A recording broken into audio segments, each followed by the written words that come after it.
C'est l'heure de l'information sur RTI 1. Bienvenue à tous.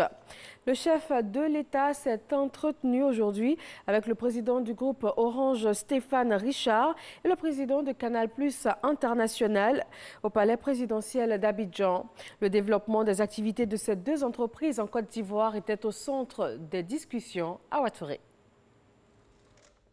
La Côte d'Ivoire est le troisième pays qui a le plus grand nombre d'abonnés à Canal+ après la France et la Pologne.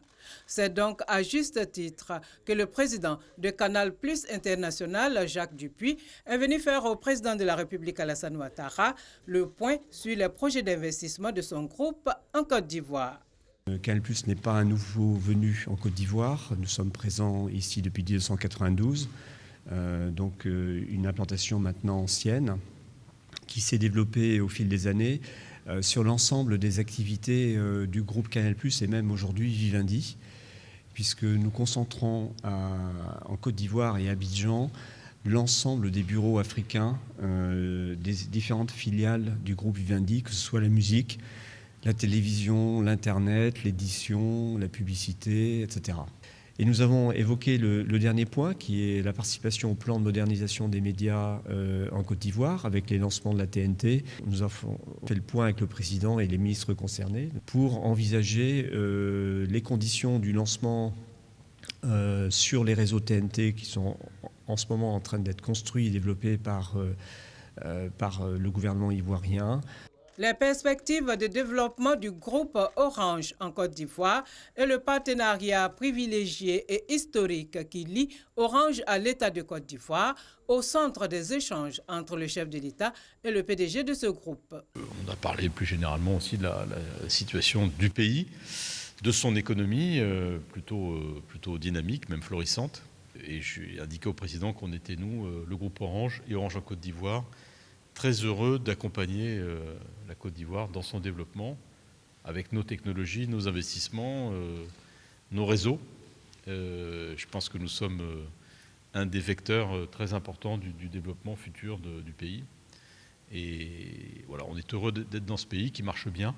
On apprécie beaucoup le leadership du président Ouattara, cette façon qu'il a de combiner une vraie vision économique, très pragmatique, prenant en compte les réalités du monde tel qu'il est aujourd'hui, et en même temps un sens du politique, du quotidien, de la vie quotidienne des gens.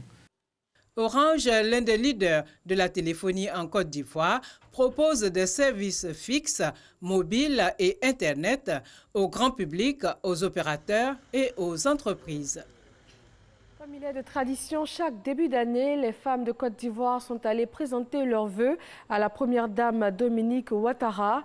Elles ont réitéré leur soutien à la première dame pour ses diverses actions en faveur de l'amélioration des conditions de vie des populations. Des actions qui vont se poursuivre cette année avec la réalisation encore d'autres chantiers, notamment dans les domaines de l'éducation et de la lutte contre le travail des enfants. En se rend au port autonome d'Abidjan, les travaux de construction d'un nouveau terminal céréalier ont été lancés ce jeudi par le ministre des Transports Amadou Koné. Cet ouvrage est financé conjointement par le Japon et la Côte d'Ivoire à hauteur de 59,9 milliards de francs CFA. Dans la commune d'Abobo, une réunion interministérielle s'est déroulée ce matin. Nous sommes plutôt au ministère, une réunion interministérielle au ministère de la Sécurité et de la Protection civile. Une réunion donc avec les syndicats de transporteurs de la commune de Yopougon qui a consisté à trouver des solutions pour dénouer la crise qui a paralysé la commune de Yopougon ces derniers jours. Les syndicats ont donné leur accord pour la levée de leur modèle de grève. On rappelle que cette grève était due à une mésentente entre les transporteurs et le conseil municipal suite à certaines mesures. Nous y reviendrons dans le 20h. Dans 9 mois et quelques semaines, les Ivoiriens vont se rendre aux urnes. Sur la scène politique, les préliminaires ont bien démarré et se sont même étendus à la toile, où l'on assiste au recensement et à l'identification des militants ou encore à la mise en place des tribunes d'échange. Le dossier politique de ce 20h va s'intéresser justement à ce jeu politique qui s'est transposé sur Internet. Dans l'actualité internationale, en Australie, la pluie est tombée ce jeudi sur les régions affectées par les gigantesques incendies qui ont fait d'énormes dégâts depuis septembre. Les orages qui ont éclaté hier soir ont contribué à dissiper le nuage de fumée toxique dégagé par les feux. Et selon l'Agence pour la protection de l'environnement de l'État de Victoria, d'autres précipitations sont prévues d'ici le week-end. Et on va terminer sur le sol américain. La Chambre des représentants a transmis hier mercredi au Sénat l'acte d'accusation contre le président Donald Trump. La Chambre haute du Congrès devra désormais se prononcer sur la destitution du président américain. Les chefs d'accusation d'abus de pouvoir et d'entrave à la bonne marche du Congrès ont été retenus contre Donald Trump à l'issue du vote historique du 18 décembre 2019. Et voilà, c'est tout pour ce Flash Info. Je vous retrouve à 20h.